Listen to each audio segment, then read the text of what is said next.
ঘরে কিংবা দোকানে পীর অথবা ফকিরের ছবি ঝুলিয়ে রাখলে বরকত বেশি হবে, এ ধারণা ঠিক আছে কিনা? ভাইরে, রাসূল করিম সাল্লাল্লাহু আলাইহি সাল্লাম বলেছেন, লা তাদখুলুল মালাইকাতু বাইতান ফীহি কালবুন আও সূরাহ, বুখারীর হাদিস। ওই ঘরে রহমতের ফেরেশতা আল্লাহর রহমত নিয়ে আসবেই না যেখানে কুকুর থাকে অথবা ছবি টাঙানো থাকে। ভাইরে, আমরা মনে করি কুকুর কি দোষ করছে?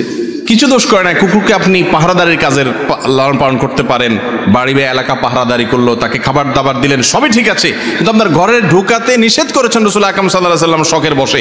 এই জন্য দেখবেন, আল্লাহ মাফ করুক, ইহুদি খ্রিস্টানরা এত পশু থাকতে দেখবেন কুকুর নিয়েই পড়ে থাকে। হাদিসে যেটা নিষেধ আছে, ইবলিস সেটা আরো বেশি করায় তাদেরকে দিয়া। আবু হুরায়রা রাদিয়াল্লাহু তাআলা আনহু বিড়াল পালতেন, জামার হাতার ভিতরে বিড়াল নিয়ে আসছেন, রাসূল বলেছেন, ও আবু হুরায়রা বিড়ালের বাপ, নাম উঠে গেছে বিড়ালের বাপ। হাদিস তো জানেন আপনারা।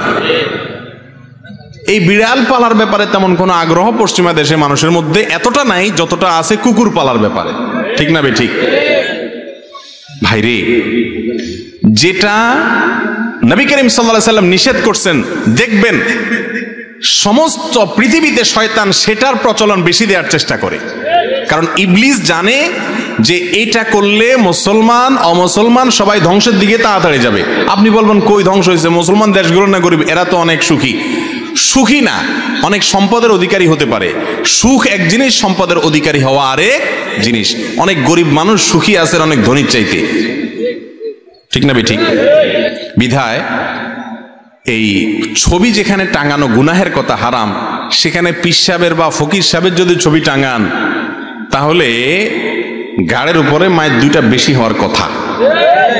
কারণ বোঝা গেলে আপনার পীরও ভণ্ড, আপনিও ভণ্ড। কারণ আল্লাহ মাফ করো, কেউ বলতে পারেন পীর সাহেব তো বলে নাই। সাধারণত মানুষ যে পীর সাহেবের ছবি টাঙায়, সে পীর সাহেবদের এসব ব্যাপারে ছোটবোধ থাকে না, তাদের দরবারেও এগুলো টাঙানো থাকে তাদের। এটাই বেশিরভাগ চিত্র। আমি সেজন্য বললাম, ভাইরা আমার, এটা জায়েজ নাই। বরকত যা আসতো সেটাও এটার কারণে আসবে না, বরং ধ্বংস হবে। কেনা বেচা বেশি হলেই বরকত হয় না। কেনা বেচা বেশি হলে বরকত হয়? কেনা বেচা অনেক বেশি হলো দোকানে, কিন্তু খরচ তার চাইতে বেশি হলো। বরকত মানে কল্যাণ। বরকত মানে কি?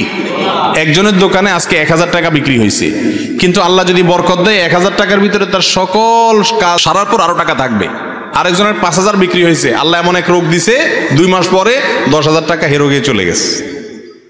তাহলে বোঝা গেল বরকত ভিন্ন জিনিস। হারামে কি থাকে না? বরকত থাকে না। কোন পীর বা ফকিরের ছবি দোকানে ঝোলানো জায়েজ নাই, গুনাহের কথা।